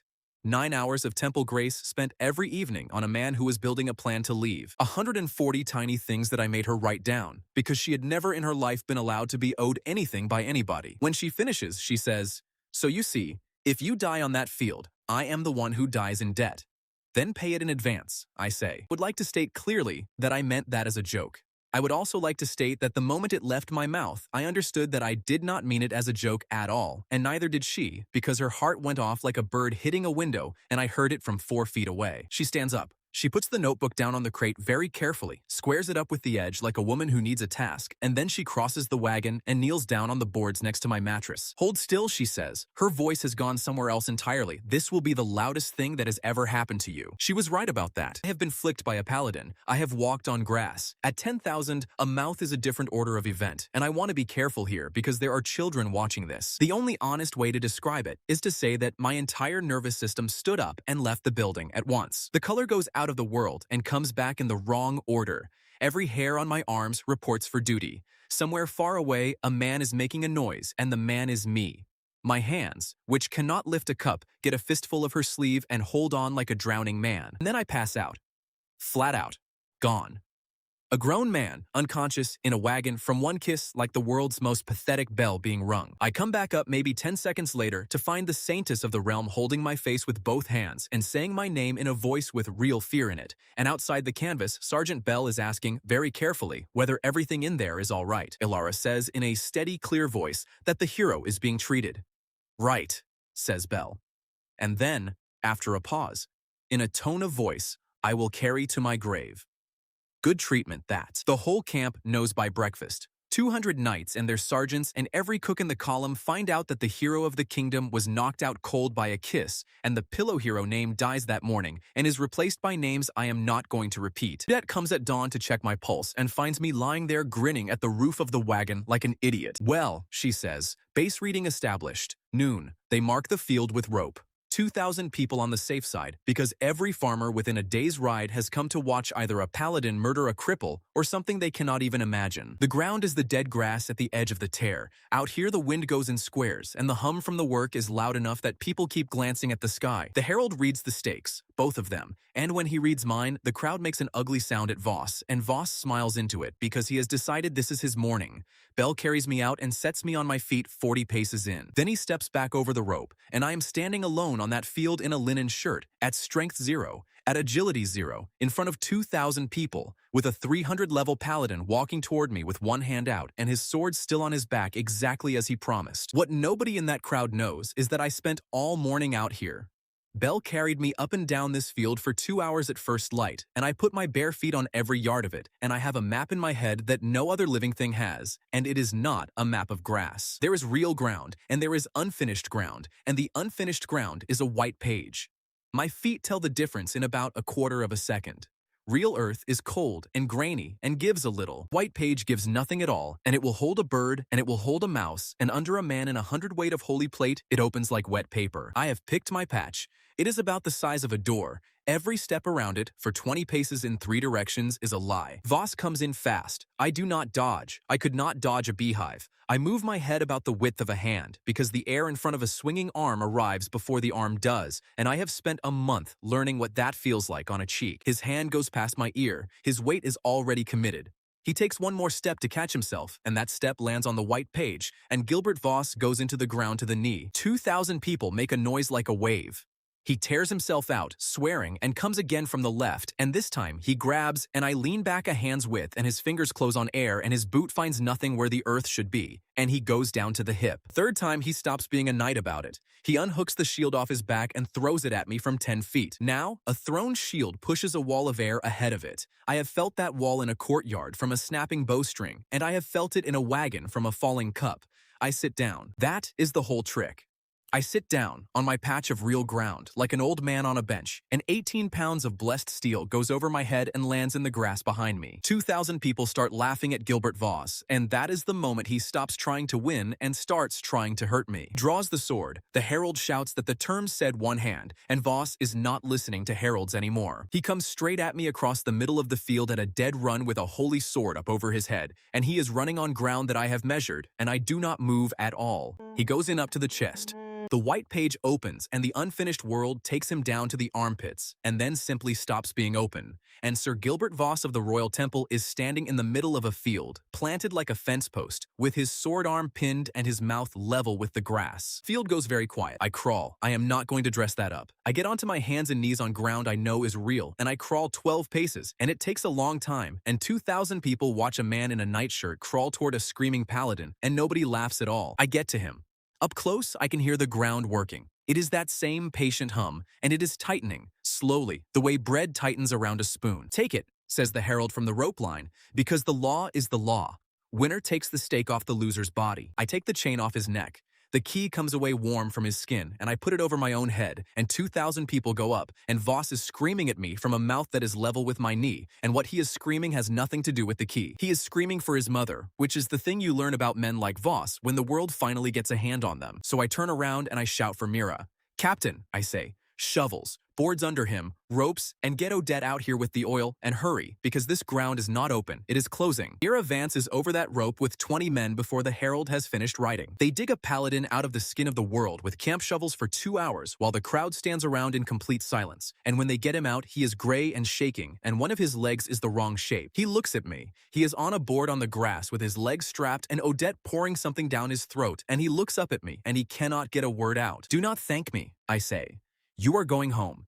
You have the scroll and the seat and the song, and in 3 days a machine is going to reach into this world and take you out of it, and every man in this camp is going to remember what your face looked like at the bottom of that hole." Then I have Belle carry me off the field with a session key on a chain around my neck and 3 days on the counter. That night I sit in the wagon and turn the key over in my hands. It is a small flat piece of nothing much, warm, with a maker's mark on the back and a line of housekeeping writing that only a player can read. 1 player seat. Bound on registration, non-transferable after registration. Alara sits opposite me with her hands in her lap and watches my face the way she has watched it since the day she started her book. "What are you going to do?" she says. "I am going to make you unfileable," I say. "How?" she says. And I look at the woman who put 4 fingers into my soul and turned it up to 10,000. And I say the only thing I am willing to say out loud, which is that I have read the housekeeping, and the housekeeping has a hole in it, and I am going to walk through the hole holding her hand. We march for the city at first light, and we do it in 2 days instead of 5, because a column that has watched a paladin get planted in a field will do things a column should not be able to do. The correction is going to happen in the temple Undercroft. I know that because I have read her page, and the page says where the clean copy is kept, and the clean copy is the thing they need. The reliquary of the first saint. A sealed room under the cathedral with a statue in it that has her face. On the road, I do the arithmetic with Odette, out loud, twice, because if I am wrong about any part of this, then 2 people go into the ground instead of 1. Registration of a new player, I say. "Read it to me again." She reads it off the key with her spectacles down. A key holds 1 player's seat. A seat cannot be made out of nothing. To seat a new player, a seated player must sign the seat over, and the key binds and it never unbinds. So the moment she is registered, says Odette, "You are not a player anymore." "Correct," I say. "You are a thing that lives here," she says. "Correct," I say. "Forever," she says. "There is no relic in this world that logs out a local." "Correct," I say. Odette Marrow takes her spectacles off and cleans them on her sleeve for a while. "I have to say the sensible thing once," she says, "because I am the only person in this column who will." "Yes," I say. "You have a body somewhere," she says.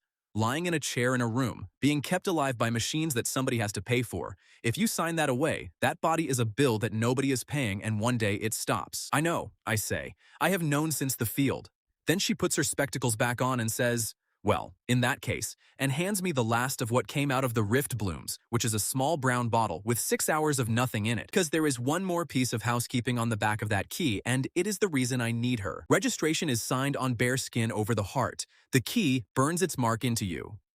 Voss once told a story about how he screamed like a girl when he took his, and Voss has a body that shrugs off a rift beast. At 10,000, that mark would stop my heart before it finished writing. So on the last night on the road, I drink Odette's draft and I sit in the wagon while the world goes away. The wool, the fire, the wheels, the whole map, all of it draining out floor by floor until I am sitting in a white room in my own skull. In that white silence, with my hands numb and my hearing gone flat, I press a founder's key to my chest and sign a woman into the world. Here is where it gets funny, and I need it to be funny for a minute, because what comes after it is not. The system does not do drama. The system does forms. A window opens in front of me with the little shop bell chime, and it says New Player Registration, and it asks for 3 things. Name. Ilara says her name and the window takes it. Then it asks for a class, and she looks at me and I say, "Tell it what you are," and she says, "Saintess." And the window thinks about it and writes down healer, support, novice tier, which is the single most insulting thing that has happened to that woman all month. "Novice," she says. "Novice tier," I say. "Congratulations, you are level 1. I have carried you up 11 flights of stairs," she says. "And now you can carry a rat," I say.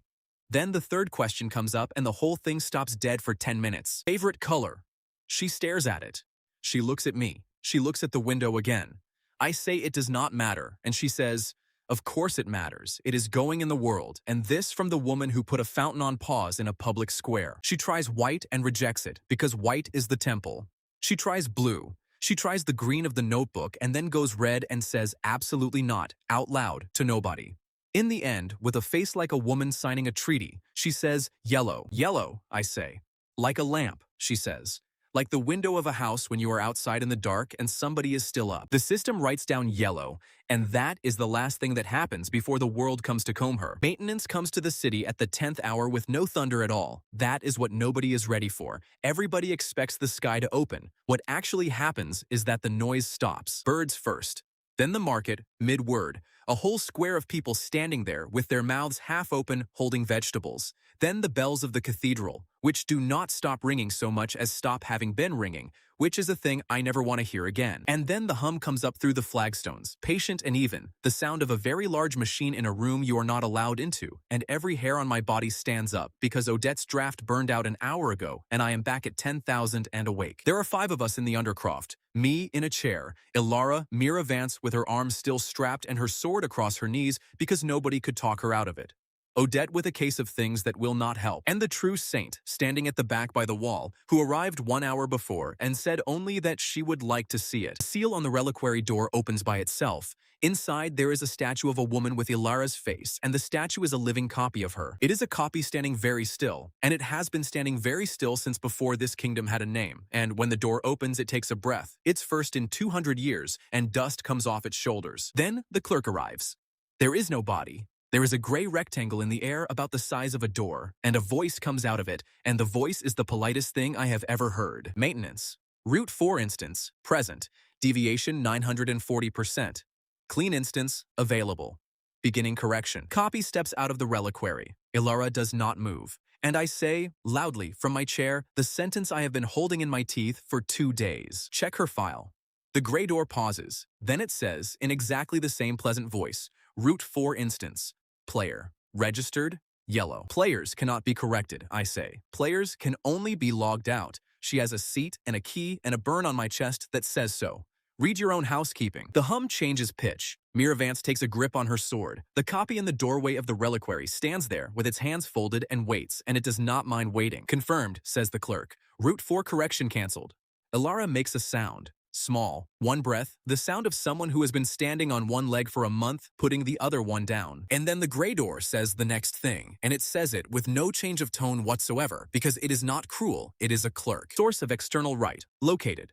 Resident entity, unregistered, no role assigned, no clean instance on file. Anomalous by definition. Discard and rebuild from template. Ilara says no. She says it in a voice that cracks the flagstone under her feet, and it does nothing at all, because she is level 1 now, and the thing in front of her is not impressed by shouting. I want to be honest about this moment, because it is the only one that still finds me on bad nights. I knew. I did the arithmetic on the road, and I did it again in the wagon, and I had every step of it in my head. And I still sat in that chair while a voice like a shop assistant explained that I was going to be taken apart and printed again as a farmer named Nothing, and my whole body turned to water. Discard and rebuild is the smith.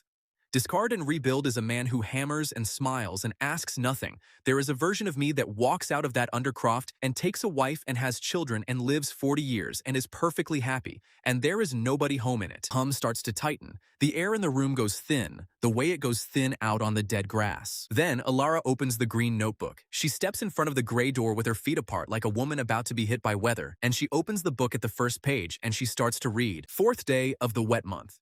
He bought bread at the north gate and gave half of it to the dog with the bad leg. 9th day. He fought a wolf and won, and then sat down and shook for 6 minutes and thought nobody saw. 12th day. He walked the long way through the kitchens again. He always walks the long way. The hum does not stop. Nothing stops. She keeps reading. 19th day. He tips the swamp witch too much and pretends the sums confused him. 22nd day. He talks to the horses in the north stable out loud, in complete sentences, when he thinks the stable is empty. Roll, says the clerk politely. Assigning roll requires an author. I am the author, says Ilara. Author must be a registered entity of this world.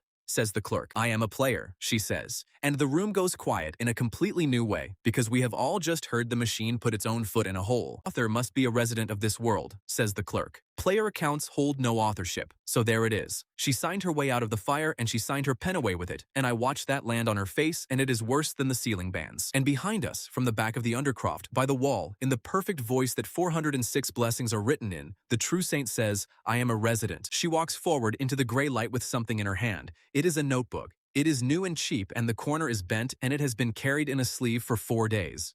I would like to file a roll, she says.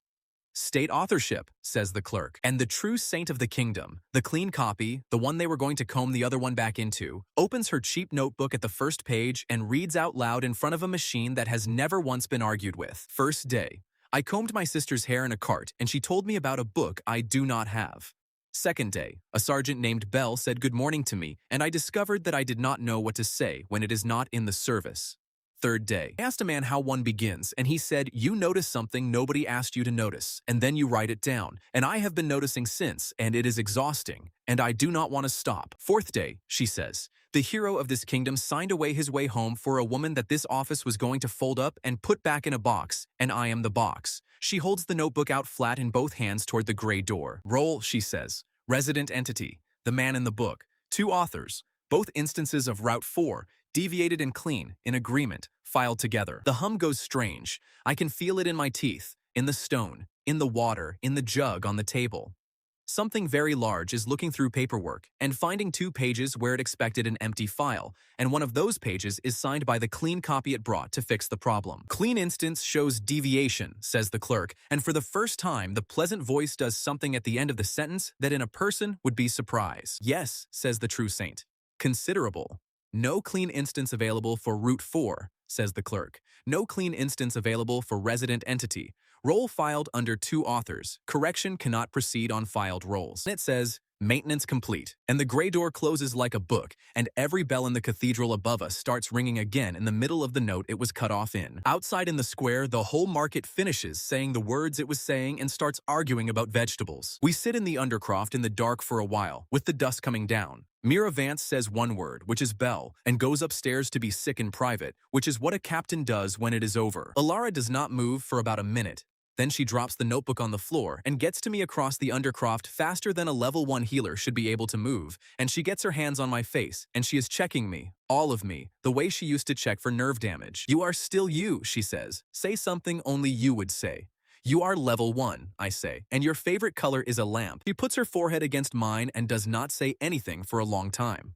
A bargain like that has a second half, and mine turns up an hour later. A new player gets a starting allocation. It is a tutorial thing. A little window comes up and offers you points to put into your numbers, and every player in the history of this world has spent them on strength and speed and gone off to be a hero. Ilara reads hers in the temple garden with a face like a woman doing sums at a market stall. Then she says, sit down, my love, and hold still. She reaches out and puts her hand into my status window. I flinch. I cannot help it. The last time somebody did that, I lost my life for a month, and she sees me flinch, and it goes through her like a spear, and she stops with her fingers in the air. Do it, I say. Strength, she says, and my arms come back. Just like that. 30 seconds of a warm feeling, and I can make a fist, and it is the best thing I have felt since the kiss in the wagon. Agility, she says. My legs report for duty. I stand up out of that chair on my own for the first time in 6 weeks, and I have to grab the bench because I have forgotten how tall I am. Then she stops. And sensitivity, she says. She has the number in her hand. 10,000, sitting there in white letters. The thing she wrote into me in a locked room in an inn. 10, I say. Her thumb hovers. I watch a woman with a whole month behind her eyes decide not to steal one single thing. 10, she says. Then she writes 11. I look at her. She has gone red from the collar up and her chin is out, and she is not apologizing for anything. One is for me, she says, so that in a crowded street you always know which one I am. The world comes back at 11, and it is the loudest, warmest, most ordinary thing in creation. Bread 4 streets away. Rain coming from the west in about an hour. A woman standing close enough that I can hear her heart going like a bird. Gilbert Voss goes home 2 days later, and I want to tell you how it happens, because it is exactly as big as he deserved. He is in the yard of the barracks with his leg in a splint, telling a group of stable boys the story of the duel. And in his version, the ground was tampered with by the temple, and he had the hero beaten twice. And in the middle of the word beaten, he goes out. No light, no thunder. A man is standing there, and then a man is not standing there, and his splint falls over, and one of his temple girls picks it up and stands there holding it. Extraction is a very quiet thing when it finally comes for you. He got the seat and the scroll and the song, and the stable boys went back to their buckets, and by supper, nobody in that yard could remember what he had been talking about. I hope he is happy. I hope his rent is affordable. I do think about him sometimes, standing in an office somewhere with a certificate, telling people about a kingdom.